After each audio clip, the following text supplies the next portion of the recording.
আমরা অষ্টম শ্রেণীর তৃতীয় পর্যায়ক্রমিক মূল্যায়নে পরিবেশ ও বিজ্ঞানের 11 নম্বর স্কুলের প্রশ্নের উত্তরগুলো আলোচনা করব। একের আই হিরে চকচকে দেখায় আলোর যে ধর্মের জন্য তা হলো অভ্যন্তরীণ পূর্ণ প্রতিফলন। 2 গ্যাস মুখোশে ব্যবহৃত হয় সক্রিয় চারকোল। 3 প্রদত্ত কোন জ্বালানির তাপমূল্য সর্বাধিক? তরল হাইড্রোজেন। 4 পরমাণুতে উপস্থিত আধানহীন কণা নিউট্রন। 5 এসআইতে বল মাপার একক নিউটন।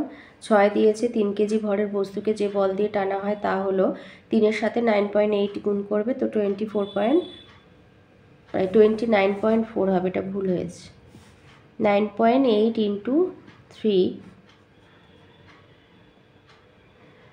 3 9 27 সি এর দাগেরটা হবে, ওটা ভুল হয়ে গেছে। দুয়ে দিয়েছে স্তম্ভ মেলানো পিভিসি হবে সি, জলের পাইপ তৈরি করা হয়। দুয়েতে আছে CO2 মানে কার্বন ডাইঅক্সাইড। আচ্ছা, কার্বন ডাইঅক্সাইড হচ্ছে আম্লিক অক্সাইড, এটা হবে এ। নিয়তাকার কার্বন হবে, কার্বনের উপভেদগুলোতে চলে যায়।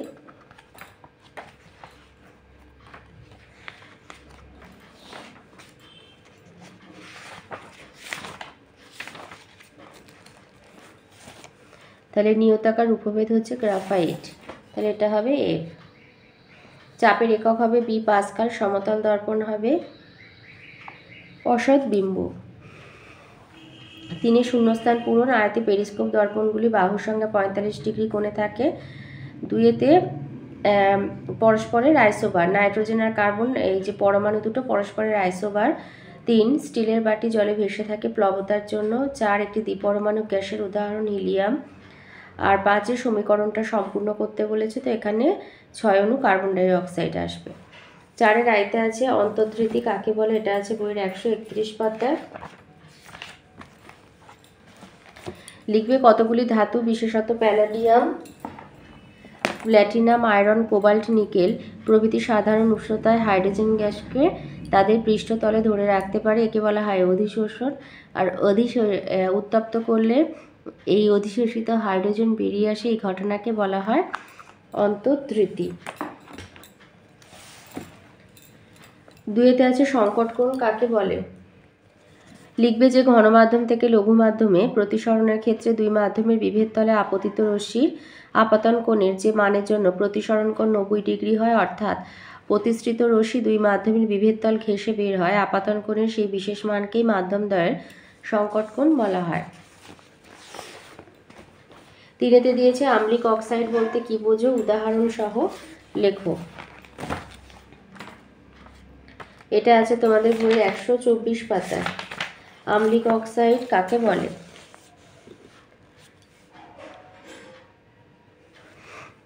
তো লিখবে যে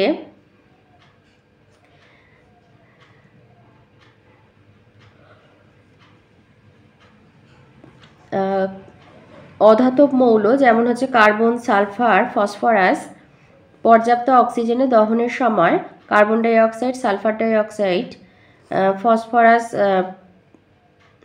ফসফরাসের অক্সাইড এগুলো উৎপন্ন করে। এই সমস্ত উৎপন্ন অক্সাইডগুলো জলের সঙ্গে বিক্রিয়ায় অ্যাসিড উৎপন্ন করে, এই অক্সাইডগুলোকে আম্লিক অক্সাইড বলা হয়ে থাকে। তো আম্লিক অক্সাইডের উদাহরণ কার্বন ডাইঅক্সাইড, সালফার ডাইঅক্সাইড।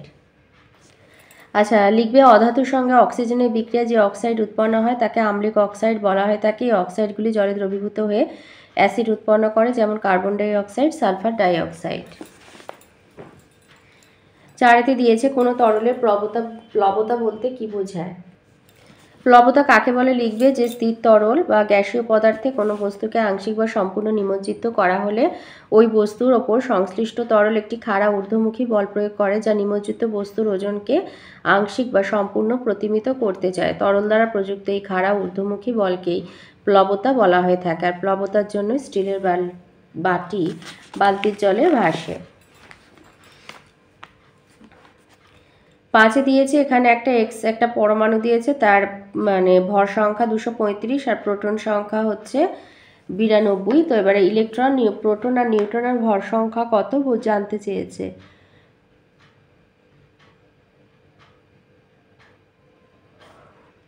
তাহলে ভর সংখ্যা 235 আর যতগুলো প্রোটন ততগুলো ইলেকট্রন থাকে, তাই প্রোটন সমান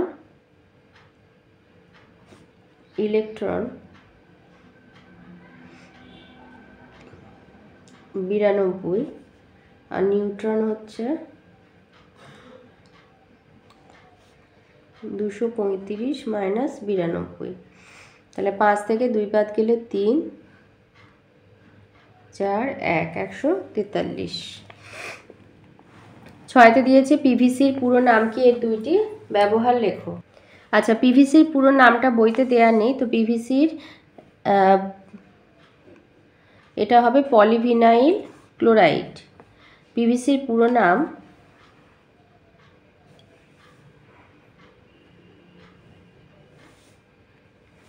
আচ্ছা, পলিমারের গঠনগত কার্যগত এককে মনোমার বলে, এটা মনোমার দিয়েছে ভিনাইল ক্লোরাইড, আর এর পুরো নাম হচ্ছে পলিভিনাইল ক্লোরাইড। ভিনাইল ক্লোরাইডটা হচ্ছে মনোমার, পলিভিনাইল ক্লোরাইড। আর ব্যবহার তোমাদের বইতেই লেখা আছে, জলের পাইপ, ইলেকট্রিক তারের আবরণ, বিভিন্ন জিনিসের পাত্র তৈরিতে, বর্ষাতি, গামবুট, চপ্পল তৈরিতে পিভিসি ব্যবহার করা হয়। এবারে বলেছে যে 7এ বলেছে হাইড্রোজেন আর নাইট্রোজেন থেকে কিভাবে অ্যামোনিয়া উৎপন্ন হয়, সমীকরণ সহ লেখো। তোমাদের বইয়ের 130 পাতায় রয়েছে হাইড্রোজেনের রাসায়নিক ধর্মে 3-এর বিয়েরটা লিখবে যে উচ্চচাপ প্রায় 200 বায়ুমণ্ডলীয় চাপে আর উষ্ণতা 550 ডিগ্রি সেলসিয়াস উষ্ণতায় লোহাচুর অনুঘটকের উপস্থিতিতে হাইড্রোজেন আর নাইট্রোজেন যুক্ত হয়ে ঝাঁঝালো গন্ধযুক্ত অ্যামোনিয়া গ্যাস উৎপন্ন করে। আর এই বিক্রিয়াটা দিয়ে দিবে। 5-এ আসি। 5-এর আয়তে দিয়েছে কচু পাতার ওপরে যে জলের ফোঁটা নড়াচড়া করে বেড়ায় সেটাকে আলো পড়লে চকচকে লাগে কেন, এটা তোমাদের আলো চ্যাপ্টার বইয়ের 52 পেজে রয়েছে। এই ছবিটা আঁকবে আর লিখবে যে কচু পাতার উপর জলে যে ফোঁটাটি নড়াচড়া করে বেড়ায় তার উপরে পড়া আলো বায়ু থেকে জলে প্রবেশ করে, আবার যখন জল থেকে বায়ুতে বেরিয়ে আসতে চায় তখন জল ও বায়ুর বিভেদ তলে ওই মাধ্যম দুটির সংকট কোণের চেয়ে বেশি কোণে আপতিত হয়, ফলে ওই স্থানে আলোকরশ্মির অভ্যন্তরীণ পূর্ণ প্রতিফলন ঘটে। প্রতিফলিত রশ্মি দর্শকের চোখে এসে পৌঁছালে দর্শক ওই স্থানটাকে চকচকে দেখে। 2-তে দিয়েছে বহুরূপতা কাকে বলে, আর একটি বায়োডিগ্রেডেবল পলিমারের উদাহরণ হচ্ছে সেলুলোজ। বহুরূপতা কাকে বলে, এটা রায়মার্টিনের 286 পেজে রয়েছে। যে ধর্মের জন্য কোনো মৌলিক পদার্থ তার নিজের মূল রাসায়নিক ধর্ম অপরিবর্তিত রেখে ভিন্ন ভিন্ন রূপে আত্মপ্রকাশ করতে পারে, মৌলের সেই বিশেষ ধর্মকে বহুরূপতা বলে। আর তাহলে একটি বায়োডিগ্রেডেবল পলিমারের উদাহরণ হচ্ছে সেলুলোজ। 3-এ আছে আর্কিমিডিসের নীতিটি লেখো, এটা আছে বইয়ের 14 পাতায়। লিখবে যে একটি বস্তুকে কোনো তরলে ডোবালে ওই বস্তুটি কিছুটা তরলকে তার জায়গা থেকে সরিয়ে দেয় ও নিজে সেই জায়গা দখল করে। বস্তুটিকে জায়গা দিতে গিয়ে যতটা তরল নিজের জায়গা থেকে সরে গেল সেই পরিমাণ তরলের ওজন যত, বস্তুর ওপর তরলের দেওয়া ঊর্ধ্বমুখী বলের প্লবতামানও তত। এটাই হচ্ছে আর্কিমিডিসের নীতি।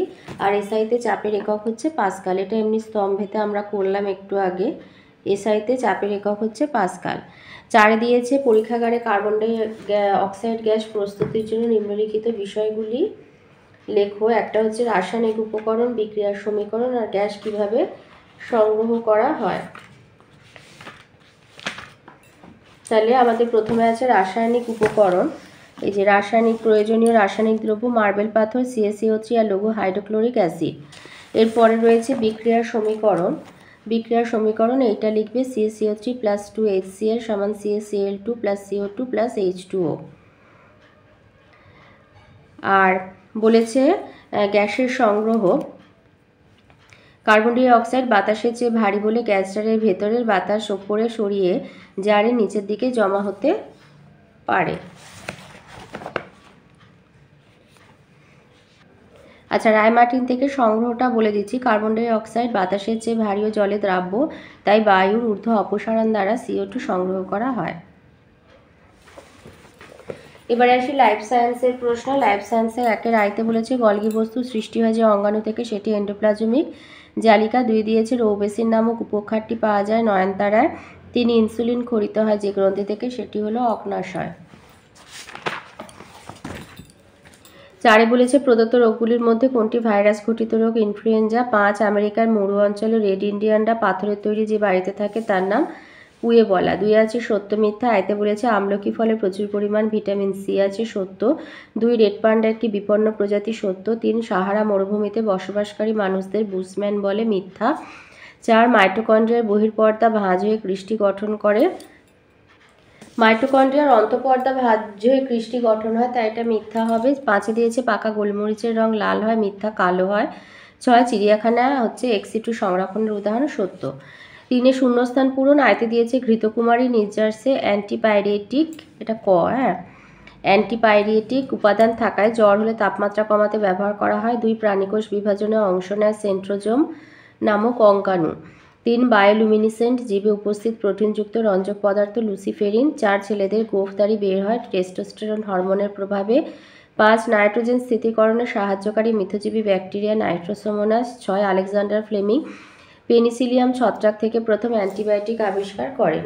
4 আছে স্তম্ভ মেলানো। আয়তে সুন্দরী হবে এফ, ঠেসমূল। 2 গঙ্গা শুশুক, ডি ইকোলোকেশন। 3 বাঁশ হবে এ, ফাঁপা পর্ব মধ্যযুক্ত চিরসবুজ উদ্ভিদ। 4 ইস্ট্রোজেন হবে বি, হরমোন। আর 5 তারা মাছ হবে সি, নালীপথ। 5 আসি। 5 আয়তে দিয়েছে শীত ঘুমে যাওয়া প্রাণীদের দৈহিক পরিবর্তনগুলি লেখো আর এস্কিমো শব্দের অর্থ লেখো।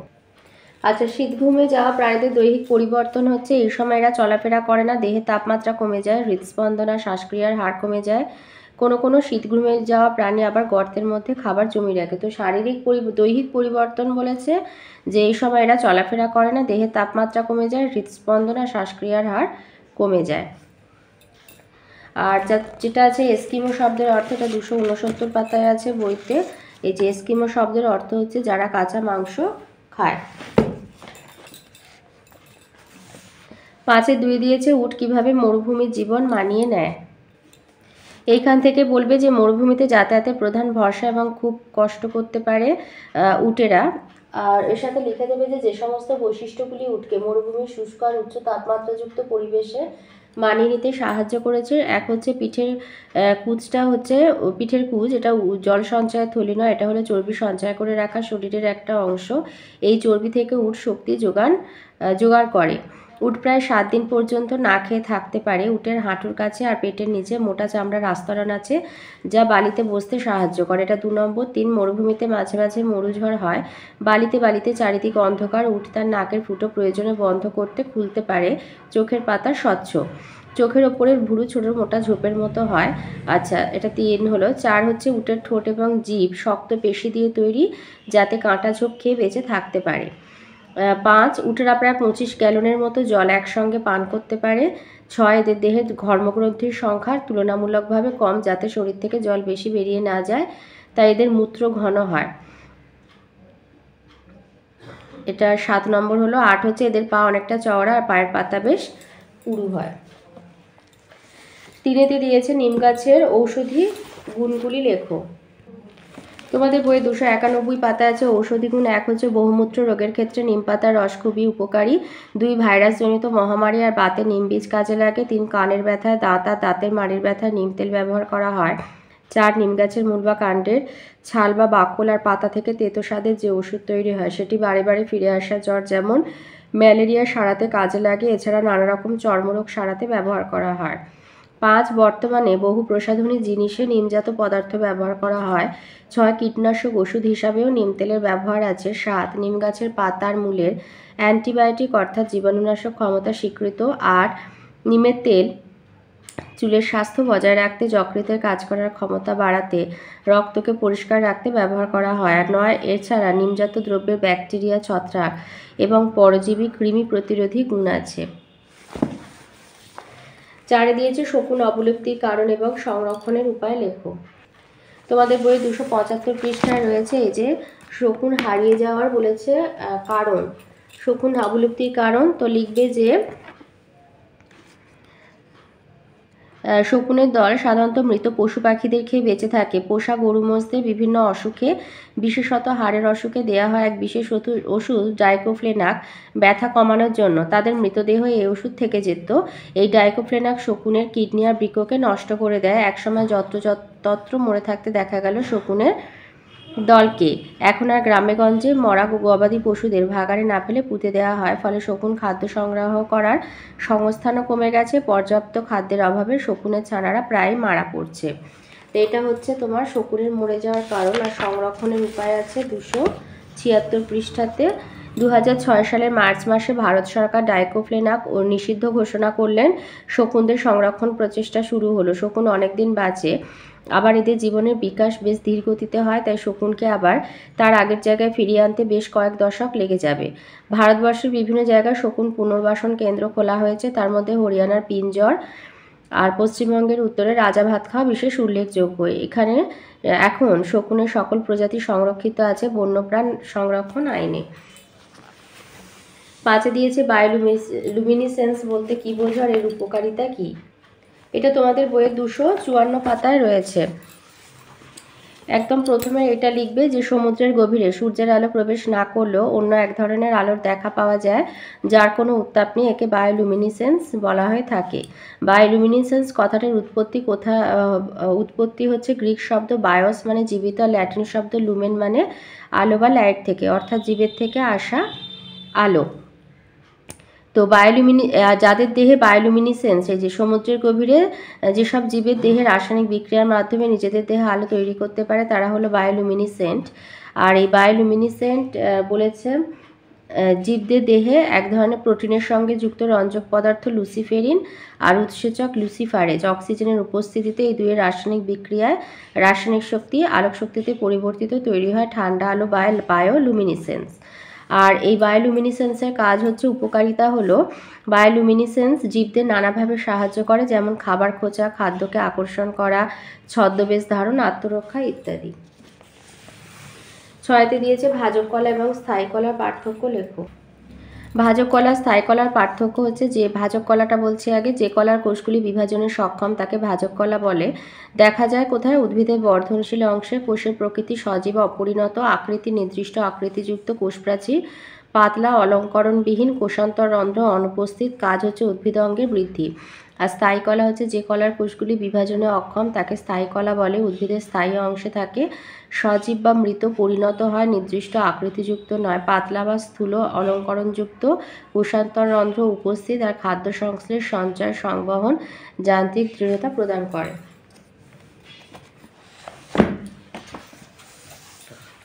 7 দিয়েছে বয়ঃসন্ধিকালের কয়েকটি বৈশিষ্ট্য উল্লেখ করো। আচ্ছা, বয়ঃসন্ধিকালে মেয়ে আর ছেলেদের মধ্যে দৈহিক পরিবর্তন ঘটে। এক হচ্ছে দেহের ওজন ও উচ্চতার বৃদ্ধি, 2 ত্বকের নিচে মেদ জমায়, দেহের গঠনে বদল, স্তনগ্রন্থির বৃদ্ধি আর নারীত্বের লক্ষণগুলি প্রকাশ পায়। এটা মেয়েদের হলো। এবার ছেলেদের হচ্ছে দেহের ওজন ও উচ্চতার বৃদ্ধি হয়, 2 পেশির অস্থির, শক্তিশালী ও কঠিন হওয়া, 3 গোঁফদাড়ি বের হওয়া, গলাস্বরে ভাঙন ঘটা, 4 পুরুষত্বের লক্ষণগুলি প্রকাশ পায়। এছাড়াও কিছু মানসিক পরিবর্তন হয় দৈহিক পরিবর্তনের সাথে সাথে। এইটা লিখবে যে বয়ঃসন্ধিতে ছেলে মেয়েদের দৈহিক পরিবর্তনের সাথে সাথে মনের বহু পরিবর্তন ঘটে। তারা নিজেদের উচ্চতার ওজন নিয়ে দুশ্চিন্তাগ্রস্ত হয়ে পড়ে, সবসময় ভাবে অন্যের চেয়ে তারা যেন মোটা হয়ে যাচ্ছে। বয়ঃসন্ধিকালে মুখমণ্ডলে ব্রণ দেখা দেয়, এই নিয়েও তাদের মনে বিভিন্ন ধরনের পরিবর্তন আসে। তবে এই সময় থেকে ছেলে মেয়েদের মধ্যে আত্মসচেতনতা এবং স্বাধীন মনোভাব বোধ গড়ে ওঠে, তাদের মধ্যে রাগ, অভিমান, দুঃখ, আনন্দ প্রভৃতি অনুভূতিগুলো তৈরি হয়। 8 বলেছে ম্যানগ্রোভ অরণ্যের গাছের 3টি বৈশিষ্ট্য লেখা, একটা উদাহরণ দাও। ম্যানগ্রোভ অরণ্য তোমার গাছের উদাহরণ হচ্ছে সুন্দরী গড়ান, এগুলো দিয়ে দেবে। আর বলেছে 3টে বৈশিষ্ট্য লিখবে যে ম্যানগ্রোভ অরণ্যের গাছের 3টে বৈশিষ্ট্য। এক হচ্ছে যে এই বনের উদ্ভিদেরা বেঁচে থাকার জন্য নানা কৌশল অবলম্বন করে। এই বনের বাইন, পশুর, কেওড়া, গড়ান প্রভৃতি উদ্ভিদের নিচের অংশ জোয়ারের সময় দিনে 2 বার জলে ঢেকে যায়। মাটির সূক্ষ্ম ছিদ্রগুলো কাদায় ঢাকা পড়ায় শ্বাসকার্য চালানো অসম্ভব হয়ে পড়ে, তাই এইসব উদ্ভিদের মূল থেকে মাটির ওপরে অসংখ্য শ্বাসমূল বেরোয়। আবার কোনো ম্যানগ্রোভ যাতে জোয়ার ভাটা স্রোতের টানে উপড়ে না যায় তার জন্য ঠেসমূল বের করে। গর্জন গাছ এটা ভালোভাবে চোখে পড়ে। এটা হলো 2 নম্বর বৈশিষ্ট্য। এই যে ঠেসমূল একটা শ্বাসমূল, এটা 2 নম্বর। আবার 3 হচ্ছে গর্জন, গড়ান, কাঁকড়া প্রভৃতি উদ্ভিদে বংশরক্ষার তাগিদে পাকা ফল মাটিতে পড়ার আগেই তার মধ্যে মানে গাছে থাকাকালীনই অঙ্কুরোদ্গম হয়ে যায়। আর শিশু উদ্ভিদটি যাতে মাটিতে শক্তভাবে আঁকড়ে থাকতে পারে তার জন্য বিশেষ ব্যবস্থা দেখা যায়, আর এই অঙ্কুরোদ্গমকে জরায়ুজ অঙ্কুরোদ্গম বলা হয় থাকে। এটা হচ্ছে 3 নম্বর। এছাড়াও আরেকটা আছে যে জোয়ারের সময় সমুদ্রের নোনা জল সরাসরি খাড়ির মধ্যে প্রবেশ করে। 1000 গ্রাম সমুদ্রের জলে প্রায় 33 থেকে 38 গ্রাম লবণ থাকে, যা স্থলভাগের উদ্ভিদরা সহ্য করতে পারে না, কারণ অতিরিক্ত লবণ উদ্ভিদের দেহকলায় বিষক্রিয়া সৃষ্টি করে। বাদাবনের উদ্ভিদেরা আংশিকভাবে মূল বা পাতার লবণ গ্রন্থির সাহায্যে এই লবণ বের করে দেওয়ার চেষ্টা করে। এছাড়াও পাতা ঝরে যাওয়ার মাধ্যমেও লবণ বার করে দেয়।